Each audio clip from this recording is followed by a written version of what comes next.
Call Allah, Wahawa, La Yahweh, Ba'asham Yahweh Shai, Ba'asham Rahak Wadash. The abundance of the elder apostle, great millstone, rule well, who have taught us his knowledge. Salutations to you fellow laborers out there that's doing work with truth and sincerity. Shalom to you and shalom to the few that believe, listen, and learn. Message to the Akim. Beware of Esau's covert and spy programs to try and catch up us Israelites that are, well, I gotta say us men of Israel, excuse me, that serving and doing the will of Yahweh Shem Yahushua. They have these covert programs out there, and you brothers out there, all you Akim out there should know about them. The modern day COINTELPRO FBI lists. They have us written down as domestic terrorists. Southern Poverty Law Center is another agent for Esau that deems us so-called domestic terrorists, which all we do is teach out of the Bible. We don't do any kind of physical or harmful acts towards anybody. We just teach the scriptures. Excuse me. We just teach the scriptures. We don't do anything out of order or outside that. So, with that being said, all you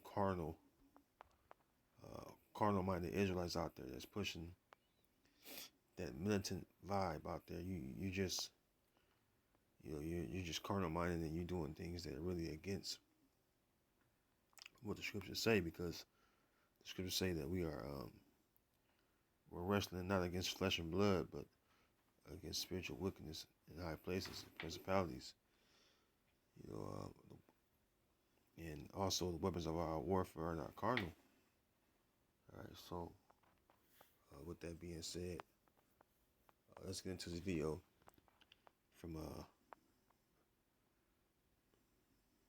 news clip from Fox News, and it's got this Tucker Carlson guy on there, and I want you to listen to or pay attention to how he speaks about the government's covert program, all right, to catch up those of us that teach this word, all right, those of us that believe in Yahweh Shem Yahushua. So pay attention, and Lord willing, this video is edifying, all right.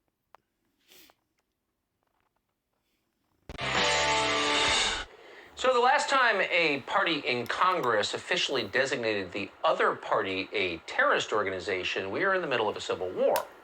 So that hasn't happened in over 150 years. Typically the parties argue about things. Sometimes they get mad, they call each other names. Sometimes they get really mad and call each other really bad names. But one thing they don't do is use law enforcement to crush, harass, arrest voters on the other side, because that's not democracy, that's tyranny.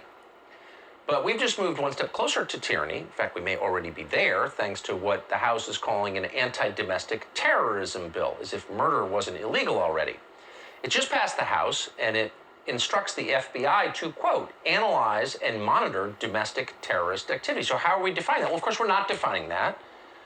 It instructs the FBI, in other words, the largest law enforcement organization in the United States, to monitor Joe Biden's critics. It dramatically expands the definition of domestic terror to include hate crimes, whatever those are. It also mandates that the FBI and the DOJ conduct an assessment to determine whether white supremacists have, quote, infiltrated federal, state, and local law enforcement agencies. Now, what's a white supremacist? They don't define that either.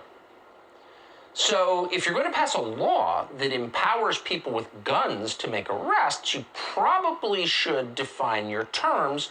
Otherwise, it will be abused, unless the law was designed to be abused, and this one was. So under this law, these law enforcement agencies must issue biannual domestic terrorism reports to Congress with a focus on the threat, quote, posed by white supremacists and neo-Nazis, because it turns out the only form of race discrimination in the country comes from one group, and they don't vote for Democrats. That's the whole point.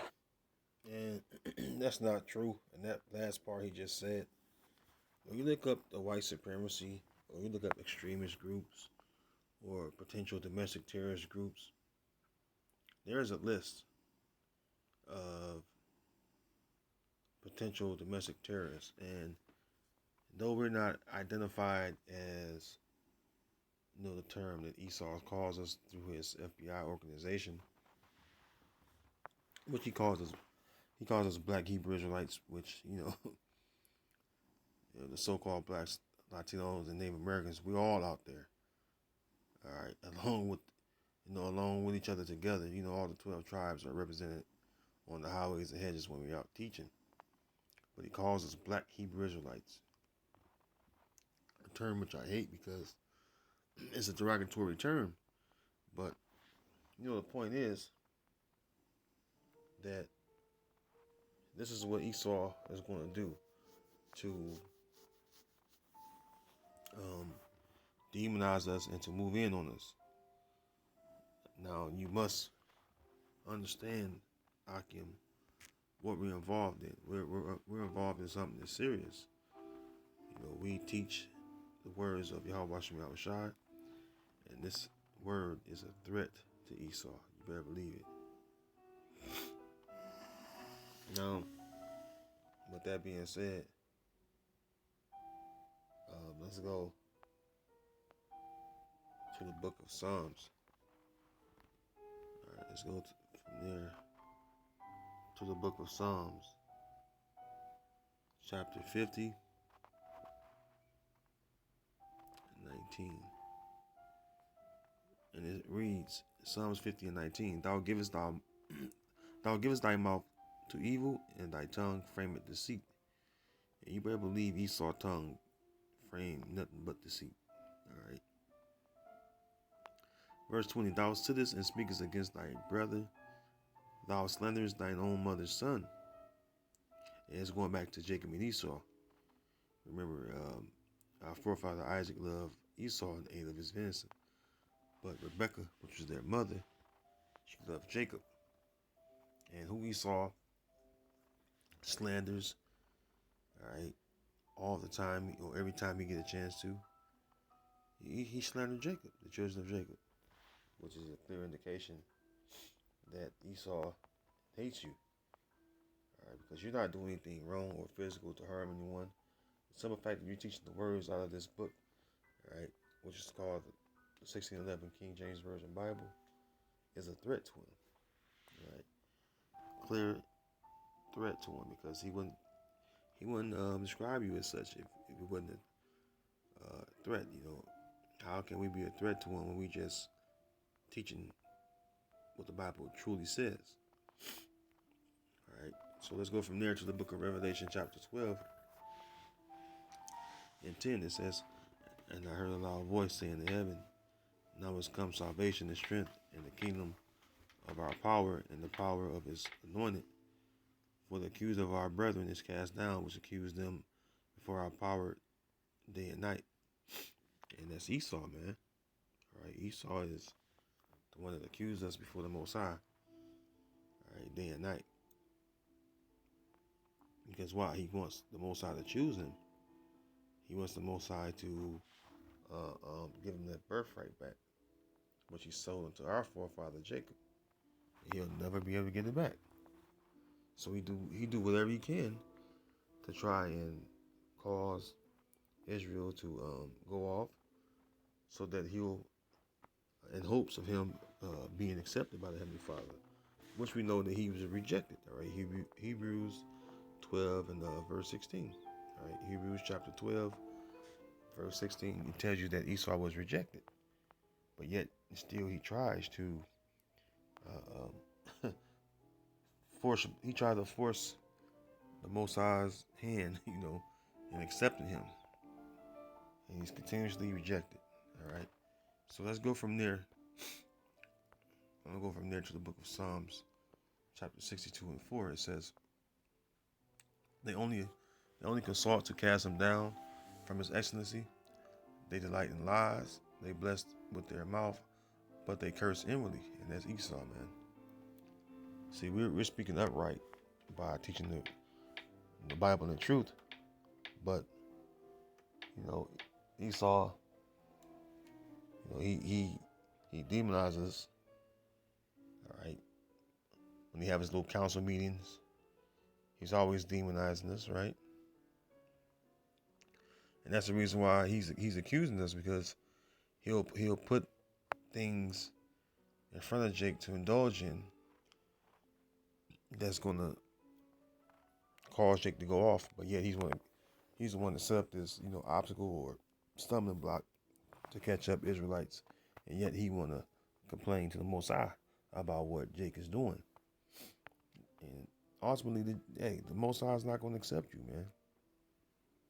All right, no matter how much you cause Israelites to fail or get caught up in those snares you set up before them, hey, at the beginning of the day, we're still going to be accepted, all right? As far as the elect and the rest of the 1/3, and then the 2/3, they're going to come back in the kingdom and still be over you, Esau. And that's the whole nation going to be accepted by Heavenly Father eventually, all right? So it's really a lost cause what you're doing, all right? But we fully expect you to, to demonize us and, speak all manner of evil things against us, because this is your kingdom, and the more we speak out against your kingdom, the more and more you see the things come to pass that involves your kingdom going down according to prophecy. And that's what you hate, man. You hate that Jacob is on the come up and you're on the come down.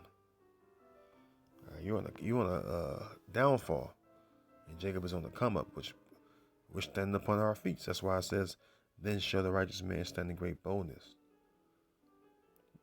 before the faces of such as have afflicted him," which is you Edomites, man, and the rest of you nations, but start with you Edomites. You so-called white people, beginning with your elites on down.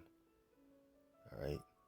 So we fully expect you to come against us. We fully expect you to do all manner of things which are evil and wicked and heinous against our people, especially those of us that know this knowledge, man.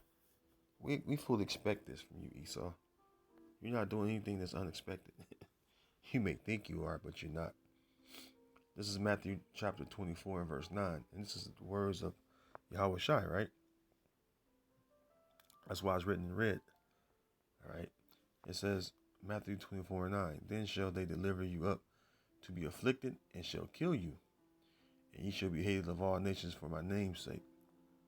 So we know that there's a possibility of us being delivered up to being killed. All right. Do we not know that? Of course we know that. It tells you that in the book of, let's go to it, Revelation 20 and 4. Revelation 20 and 4, it says, "And I saw thrones, and they sat upon them, and judgment was given unto them. And I saw the souls of them that were beheaded for the witness of Yahushua and for the word of the Heavenly Father, and which had not worshipped the beast, nor his image, neither received his charagma," all right, which we know what the charagma is, "upon their foreheads or in their hands, and they lived and reigned with Yahushua 1,000 years." Because we know that the word mark means charagma, which we know that goes into the new technology, which is going to be your Dubathal, commonly referred to as RFID microchip. All right. So we know, according to Bible prophecy, that that's the charagma. All right. And so we know that we're going to be possibly beheaded by you Edomites. There's no it's no secret. The men of the Lord were beheaded in the times of old. All right, when Yahushua was crucified, and then he rose again, and then he ascended up, the apostles was put to death. Many of them was beheaded. All right. which before they were his disciples, excluding Judas Iscariot, after he betrayed Yahweh Shah, but the rest of them that truly believed and followed Yahweh Shah, they later became apostles and they were beheaded for the most part. So we expect this, We expect this, to keep happening this way. Matter of fact, it's in the same book. Let's go over to Revelation 17. All right, in verse 6, it says, "And I saw the woman drunken with the blood of the saints and with the blood of the martyrs of Yahweh Shai." Now, this is referring to us Israelites, because who are the saints? Israelites. What's a martyr? A martyr is someone that dies. Matter of fact, I brought it up before. Let's get that. Real quick. Martyr, the word martyr. Matter of fact, let's go to the blue letter. I think I got the blue letter pulled up anyway. Let's get that. We'll go to Revelation 17:6. Let's get the word martyr.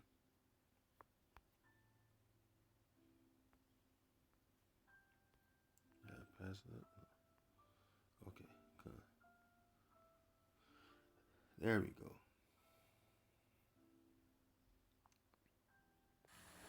Strong's G 3144.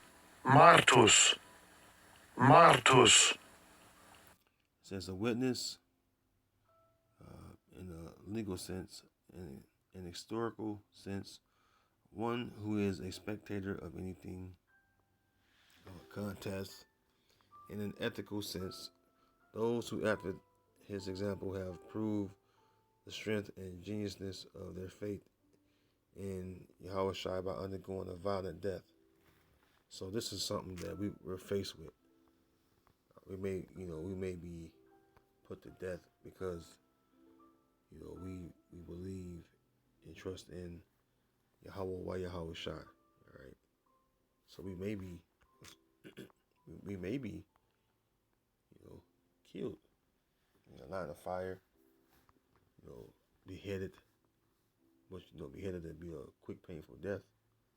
But we understand that our lives are at stake. All right, that's what the scripture means, to provide your body as a living sacrifice, holy and acceptable unto the Heavenly Father. So we know that, our lives are at risk.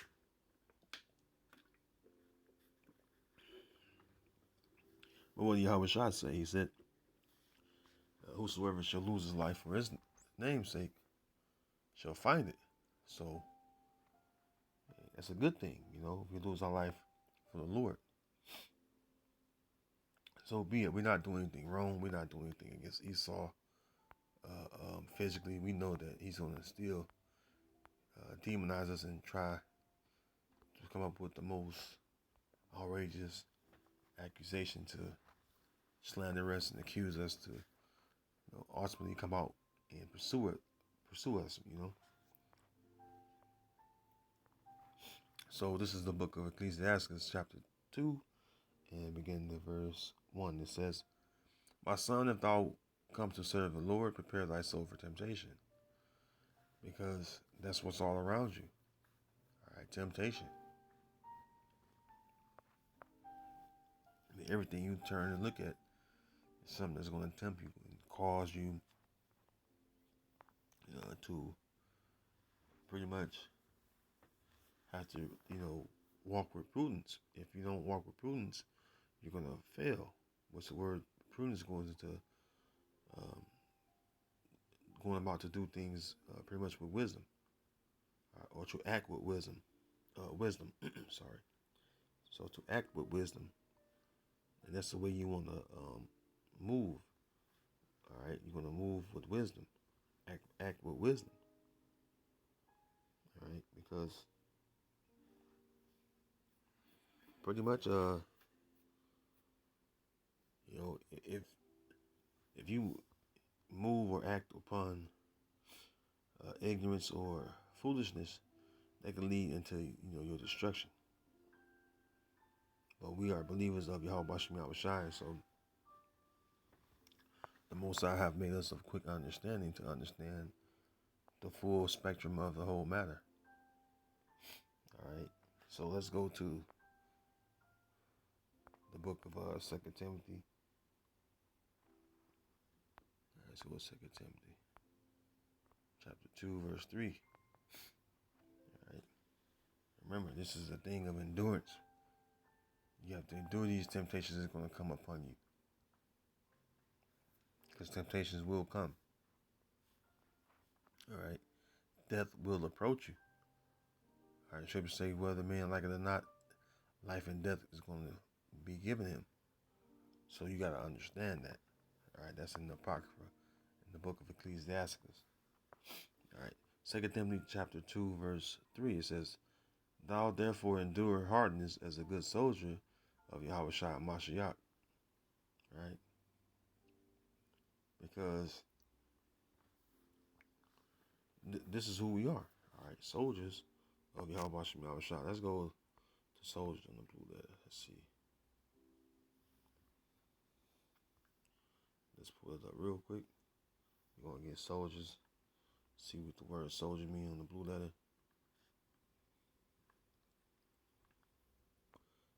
Let's go to 2 Timothy 2.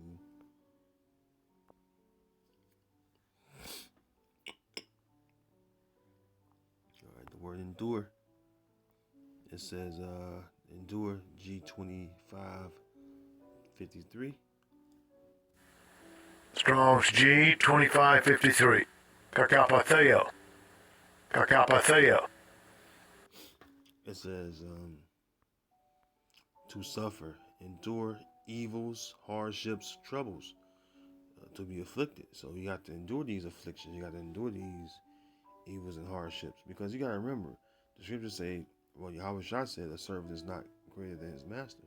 And if Yahweh Shai was afflicted, if he had to endure all these troubles, well, we're followers of Yahweh Shai, so we have to endure the same likewise.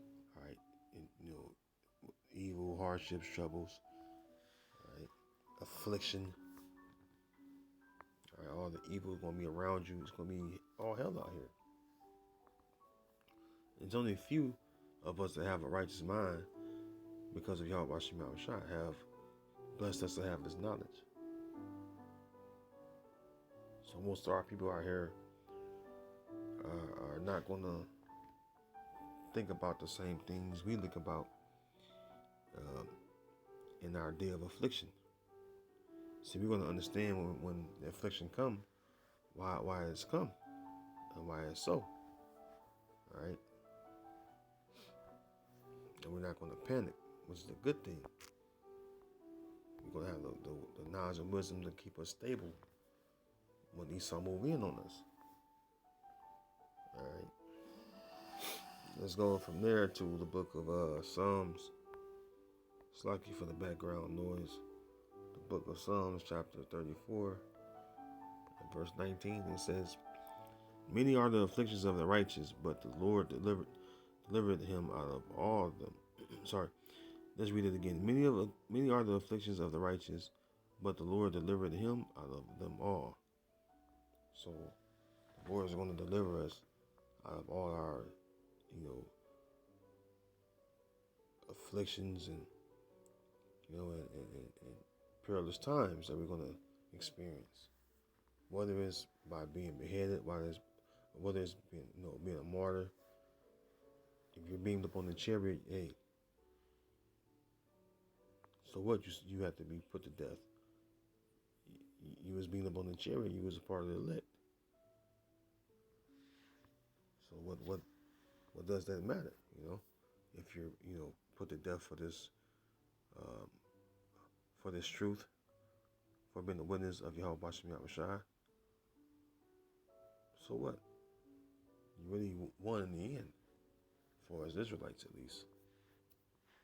All right, so with that, I want to say, Lord willing, you were edified in the spirit, and I'll see you again, Lord willing, next time, in the next video. Shalom.